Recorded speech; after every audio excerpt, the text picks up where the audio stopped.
एक गांव में सुभद्रा और कविता नाम के दो सास बहू रहते हैं। वो बहुत सालों से एक छोटा सा होटल चलाते थे। उस इलाके में सिर्फ उनका ही होटल रहने पर उनका व्यापार बहुत अच्छे से चलना है। पर सास सुभद्रा की कंजूसी के वजह से और ठीक तरह के निर्णय न लेने पर और ज्यादा वैरायटीज न बनाने पर उनका व्यापार बहुत धीमी गति से चल रहा था। एक दिन वो कंजूस सास घर में उसके बाल कंघी करने के बाद निकले बाल एक कवर में रखती है। इतने में बाहर से एक आवाज सुनाई देती है, स्टील बर्तन माँ, स्टील बर्तन, निकले बालों को स्टील बर्तन देंगे। ऐसे सुनाई देने पर सास सुभद्रा उसके पास रहे बालों को ले जाकर स्टील बर्तन बेचे औरत को बुलाती है। उसके पास एक पुराना माया बर्तन रहता है। वो साधारण बर्तन सोचकर बर्तन बेचने वाली से सास सुभद्रा ऐसे सौदाबाजी करने लगी। देखो लड़की, ये बाल लेके वो बर्तन देना। क्या ये वाला बर्तन चाहिए? नहीं माँ, नहीं आएगा। चाहिए तो ये छोटा सा बर्तन दूंगी, लीजिए। ऐसे बर्तन बेचने वाली कहने पर सास फिर से सौदाबाजी करने लगी।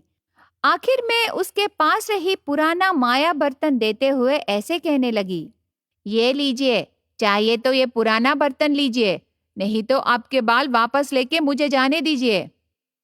ऐसे कहने पर, पुराना होने पर भी बड़ा बर्तन होने पर कंजूस सास वो बर्तन लेती है।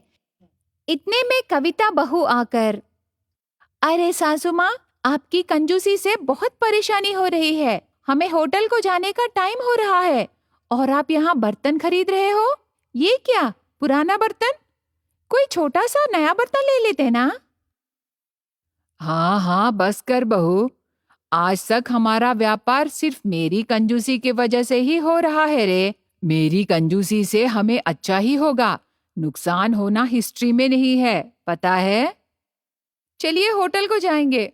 ऐसे कह के सास बहू दोनों होटल को जाते समय कविता बहू सास खरीदे पुराने बर्तन को डस्टबिन बनाने के लिए उसमें कचरा डाल के चली जाती है। दोनों उधर से जाने के बाद उस माया बर्तन में रही कचरा 2 गुना होकर वो जगह पूरा कचरे से भर जाता है। होटल को गए सास बहू उनका व्यापार खत्म करके शाम को घर आके देखने पर वहां रहे कचरे को देखकर सास ने, ये क्या रे बहू, घर में इतना कचरा कहाँ से आया? ये बर्तन भर गया। ऐसे कहने पर बहू को आश्चर्य होता है।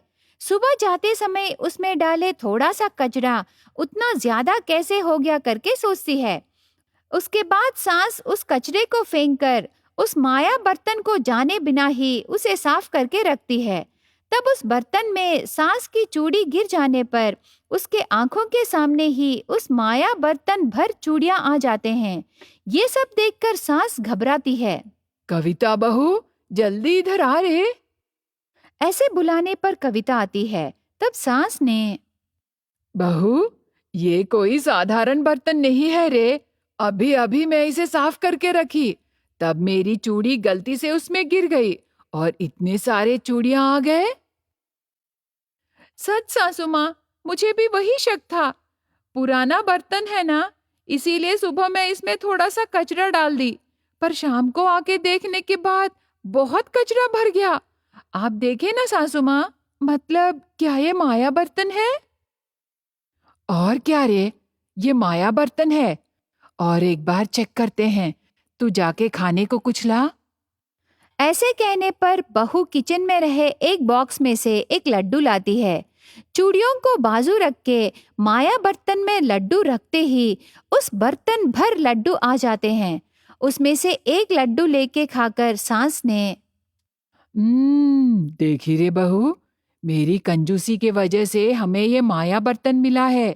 अब देखना, इतने दिनों से मेरी कंजूसी के कारण हमारा व्यापार ठीक से नहीं हो रहा करके तू फील हो रही थी, लेकिन कल से देखना क्या होगा। मतलब क्या करोगे सासू माँ? कल देखना रे।